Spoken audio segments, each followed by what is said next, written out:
On spiritual journey, existence will want to push everything through you. Your mind will want to clear itself completely.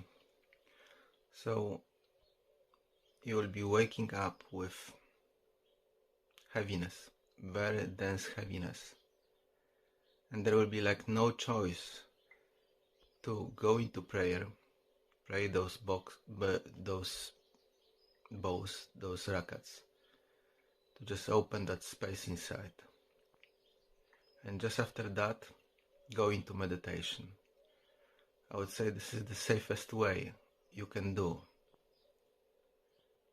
because in safer environment you can sit for an hour or longer and observe those impulses, those which are appearing in you, those heavy clouds. They simply will pop into the surface of the mind. You will be able to trace them, and there will be like impulses of energy somewhere inside of your mind. And if you sit enough long, you will have chance to observe it, to feel it deep inside of you. And when you trace this with that awareness, it will disappear.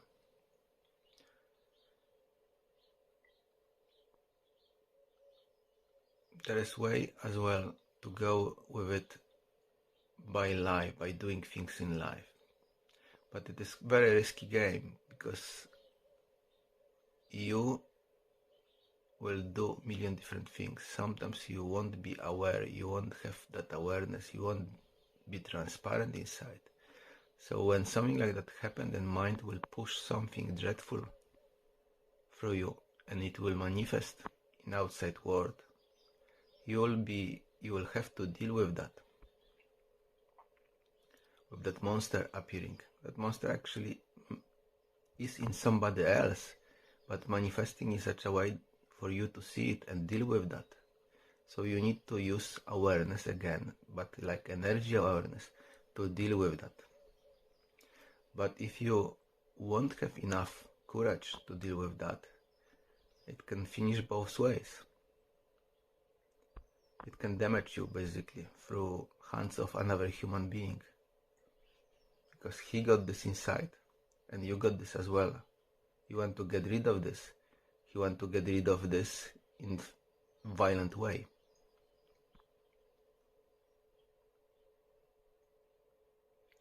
But if you get scared in those situations, or fear will take over,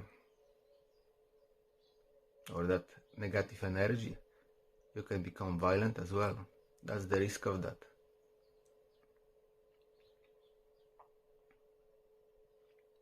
Like sometimes energy which is chucked on us is over the roof, is too high to deal with. So use better and safest way to just either fast. Through fasting, this is a great tool, because we are like transparent. We can see deeply rooted things in us. They like popping up to the surface, and you are very, very like transparent. You can observe yourself, or either waking up with that heaviness, because that will be happening for a while. That you wake up and you will feel heaviness, and you cannot go simply sleep, because you will be like closing inside. That space in you will be like closing, that heaviness and that cloud will be overwhelming. So you need to make your both rakats, make your prayer open that space, and when you start chasing that space, sit to meditation and start observing this. Be with it, what appearing in you. Be with your weakness, be with your cloud, with that darkness, with that heaviness, with them appearing impulses, energetic impulses in your mind, brain. Because in those ways, those can be healed.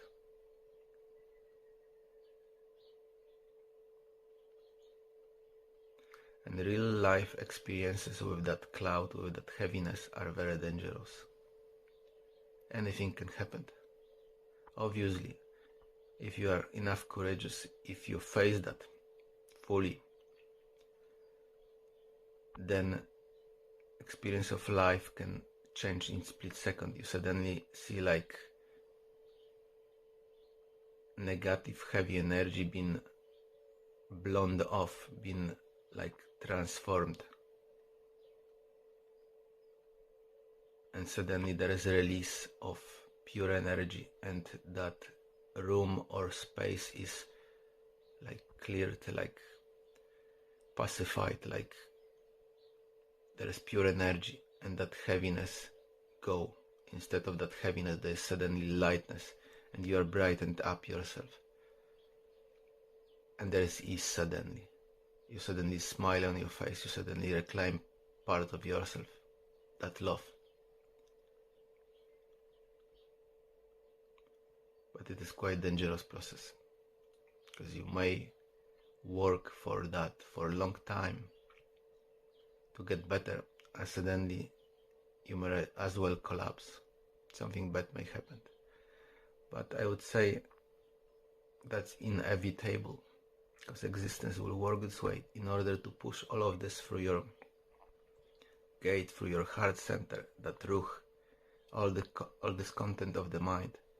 It will need to keep happening till it will empty itself, till we'll arrive to that empty space of mind, silent space of mind, tranquil, till we will be like newborn, new creature, new being. Assalamu alaikum.